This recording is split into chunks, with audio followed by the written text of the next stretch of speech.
처음에 초음파 검사 때문에 오해를 좀 받은 적도 있습니다.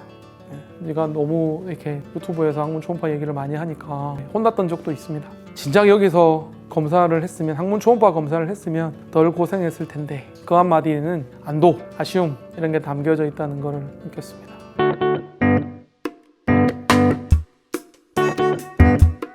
안녕하십니까, 장편외과 엉덩이 대장 이성근입니다. 치루 두 번째 이 얘기를 드릴까 합니다.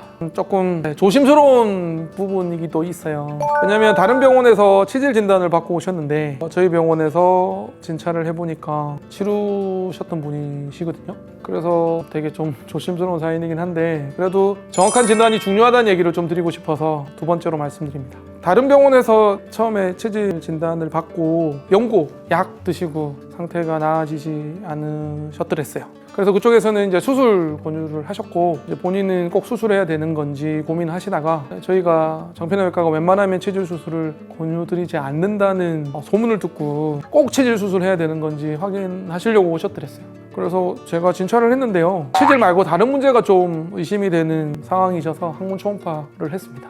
그리고 항문 초음파에서 치루를 발견해서 수술을 하셨고 잘 회복되셨습니다. 치루는 반드시 수술을 해야 되는 병이기 때문에 그래도 잘 회복돼 주셔가지고 진심을 담아 이렇게 말씀드리고 싶습니다. 잘 나와주셔서 고맙수다에 복삭서 가수다. 제가 서두에 좀 조심스럽다고 말씀을 드렸는데요, 저는 항문 초음파 얘기를 좀 하고 싶었어요. 정확한 진단을 위해서는 항문 초음파 검사가 필요하다는 얘기를 좀 드리고 싶은 거죠. 처음에 그런 오해들을 저는 좀 받았습니다. 보통 항문 질환 때문에 내원하시면 보통 직장 수지 검사를 하죠. 반드시 해야 됩니다. 저희 국립암센터 은사님이 그런 얘기도 하셨어요.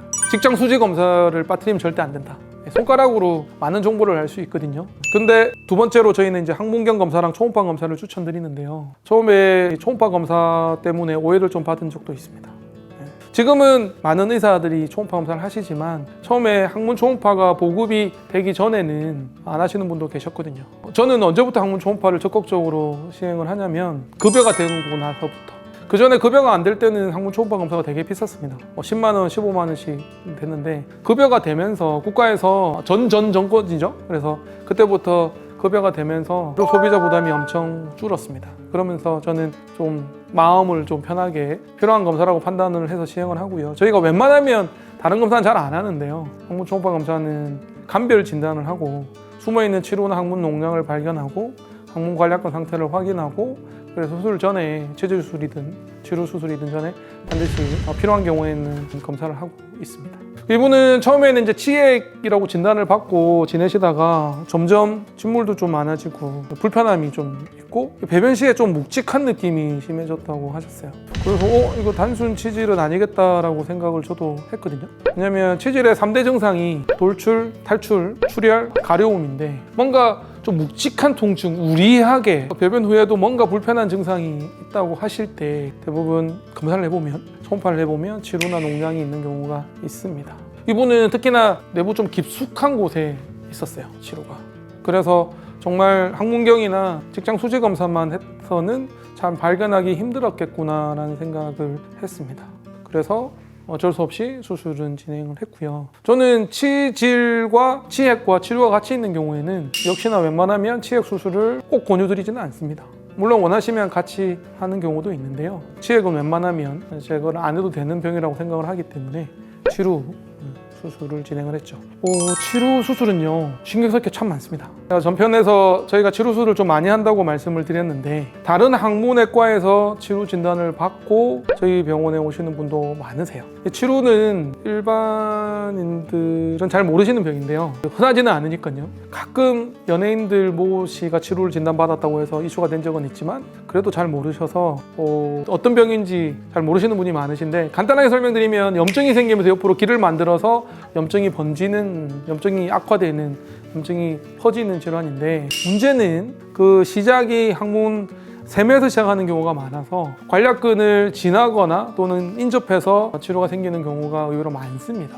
문제는 그 염증을 다 제거하지 않으면 재발을 잘하는 또 병이기 때문에 그 치루기를 정확하게 찾아서 다 제거하는 게 중요한데, 그런 과정에서 관략근이 좀 다칠 수 있다는 문제가 생기죠. 그래서 관략근을 많이 다치면 변실금이라는 문제가 생기기 때문에 변이 새는 일이 생기기 때문에 굉장히 어렵죠. 재발을 안 해야 되고 관략근을 적게 다치는 수술을 해야 되니까요. 그래서 저희 병원을 찾으시는 분들이 많으십니다. 다행히 이분은 복잡치료는 아니었고요. 조기에 오셔서 관략근 손상도 최소화하면서 수술을 진행했습니다. 환자분께서 수술 직후에 하신 말씀이 아직도 생생하게 기억에 납니다. 진작 여기서 검사를 했으면, 항문 초음파 검사를 했으면 덜 고생했을 텐데, 그 한마디에는 안도, 아쉬움 이런 게 담겨져 있다는 걸 느꼈습니다. 되게 조심스럽기는 해요. 제가 이제 항문 초음파 강의도 자주 하고 의사들 대상으로 강의도 좀 많이 하고 책도 많이 출간하는 편인데, 항문 초음파 검사는 아직까지도 시행을 안 하시는 항문외과 선생님도 계셔가지고요. 실은 영상이 좀 조심스러운 부분이 있습니다. 왜냐면 제 영상을 보시고 진찰했던 병원에 가셔서 왜 여기는 항문 초음파 검사 안 해요? 라고 얘기하셔가지고 그 의사 선생님이 저한테 전화 주신 적도 있거든요.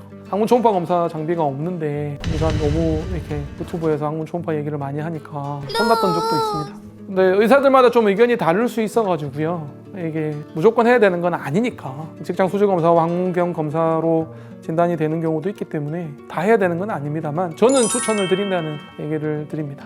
정확한 진단을 위해서 그러합니다. 치질과 치료는 좀 비슷하지만 치료 방법은 완전히 다릅니다. 증상이 또 비슷할 수도 있고, 그래서 항문 초음파 검사를 하지 않으면 정확한 진단이 안 되는 경우도 있습니다. 저는 정확한 감별 진단을 위해서 항문 증상으로 내원하시는 분께는 항문 초음파 검사가 필요하다고 생각을 하고요. 물론 과도한 검사를 하면 안 되겠지만 꼭 필요한 검사라고 생각을 합니다. 그래야지 정확하게 진단하고 치료 방향을 제대로 잡아서 훨씬 빠른 회복과 합병증을 최소화할 수 있는 수술을 할 수 있다고 생각하기 때문에 그렇습니다. 수술도 잘 받으셨고 회복도 아주 멋지게 회복해 주신 그분께 감사 인사를 드립니다. 잘 나와주셔서 어려운 치료 수술 합병증 없이 잘 회복해 주셔서 고맙수다의 폭삭 속았수다. 장편외과 이성건입니다. 고맙습니다.